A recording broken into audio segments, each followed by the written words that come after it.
bébé Mali dogoya ala barkala inshallah inshallah inshallah yani transition in kaba banabato in amba furake amba lasigi na sigira amba jwa senflaka na zora senflaka amba la tama na damara amba la boli abeta devant les pays africains.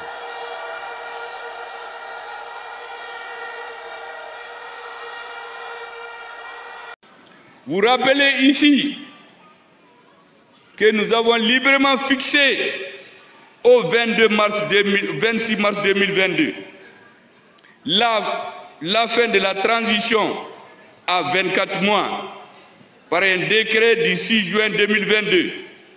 Donc la transition est censée prendre fin le 26 mars 2024.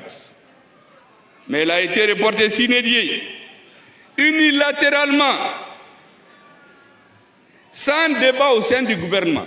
En administration nouveau, au yoto là, on a un jamana basi kama, où est Sogelita, quand le premier ministre. Audé ni ngade, Sogeli ko fente sarale la gouvernement kono. Et l'outil, fente fika lukono, ne ko ikanga ngato l'outil ya lawa. Et premier ministre, ibi modé ou ni de unchela. Fente fie, ibi doya. Jusqu'à Tarafo ko élection ga rapporterie. Est-ce que vous pouvez imaginer ça? J'ai appris dans les médias que la transition a été reportée. Dès qu'on a choqué la politique, même à la famille politique, au côté de l'Olanda Benachama, M5 respect. Mais attendez les mouniers, on y a blé maïgade.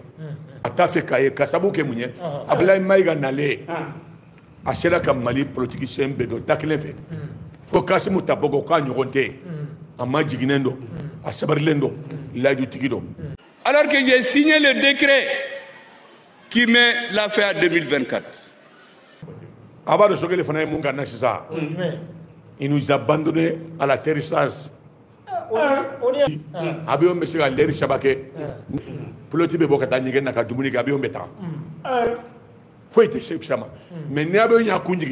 Avec les pleins vitesses, au atterrissage. Mais nous avons ce qu'on appelle la patience stratégique. Parce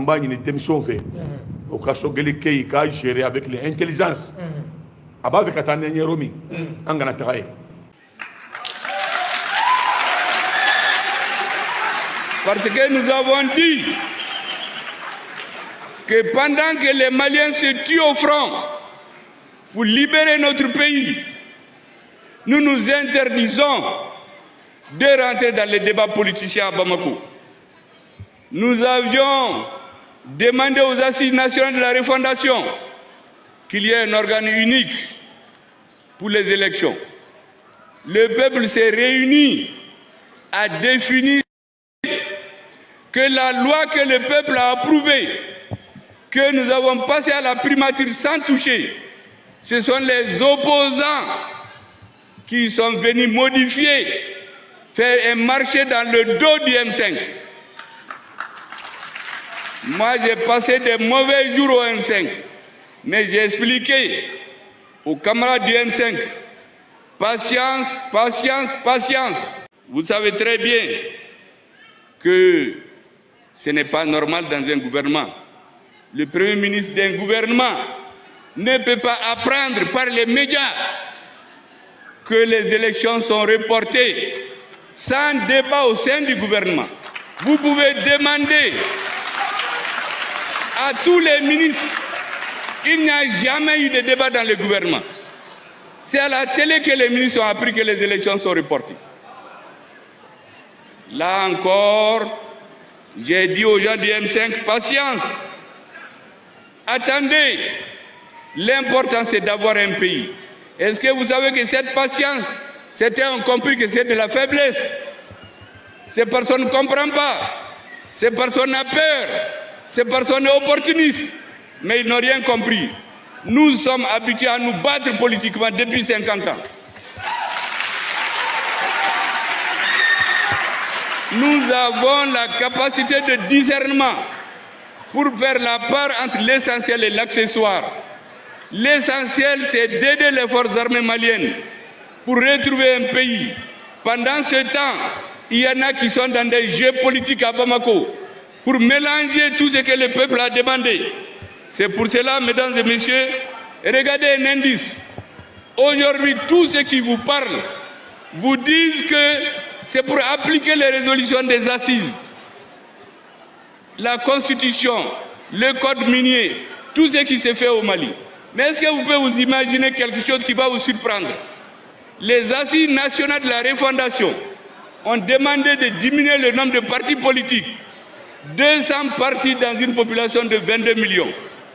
De 1991 à 2021, en 30 ans, il y a eu 200 partis. Est-ce que vous savez qu'entre 2021 et 2022, après les assises, 100 partis ont été créés. Les récépissés ont été donnés à 100 partis. Pourquoi faire?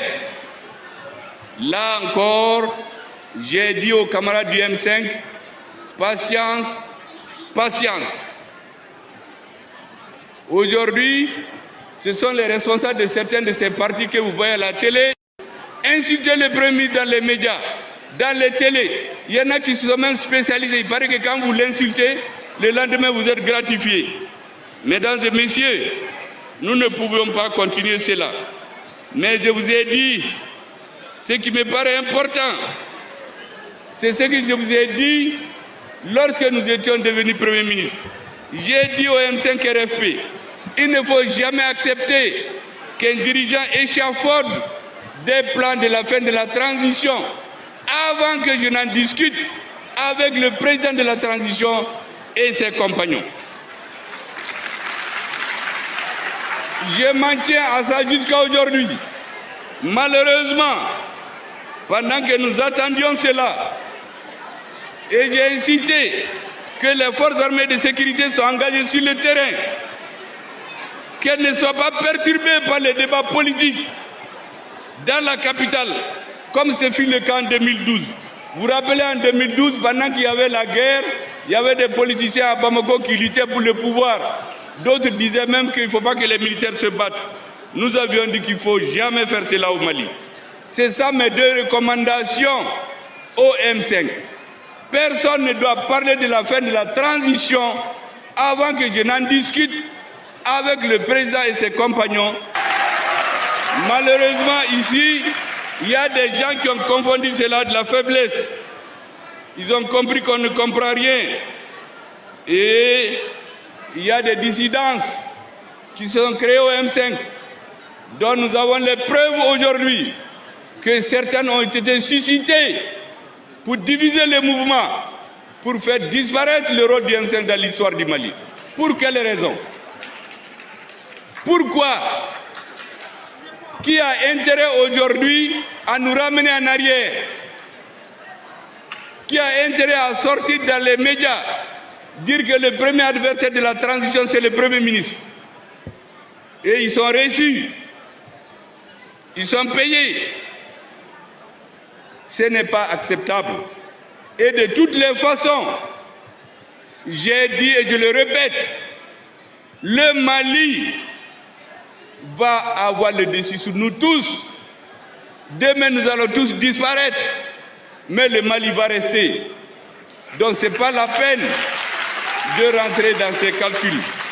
Et c'est pour cela que j'ai dit qu'il y a un spectre de la confusion et de l'amalgame qui plane sur la transition malienne. Nous ne pouvons pas accepter, le peuple n'acceptera pas que cela continue. Le M5 ne l'acceptera pas. Nous pouvons faire preuve de patience, mais cette patience a des limites. Et c'est pour cela que je termine. J'ai déjà incité là-dessus. Soyons unis comme un bloc de granit. Soyons unis comme un bloc de granit afin de rendre irréversible le processus de transition. La deuxième chose, c'est que celui que Dieu a mis à la tête du Mali, il faut le respecter. Dans tout pays où on ne respecte pas le premier responsable, ce n'est pas un bon signe. On peut combattre un système, Mais s'attaquer à un individu, j'ai dit au M5 qu'il faut se l'interdire. Celui que le Dieu a fait qu'aujourd'hui, il est le plus âgé. Il est l'aîné sans être le plus âgé, pour paraphraser un ancien président.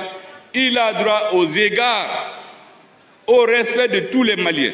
Si on n'est pas d'accord avec lui, nous créons l'espace pour discuter. Depuis 2 ans, je suis en train de demander aux militaires, il faut qu'on s'assoie pour discuter de ce que va devenir la transition à la fin. Depuis 2 ans,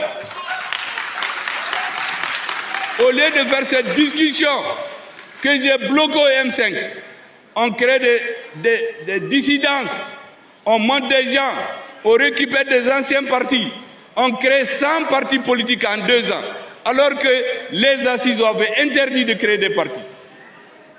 Mais nous ne sommes pas des enfants. Nous savons patienter. Mesdames et messieurs,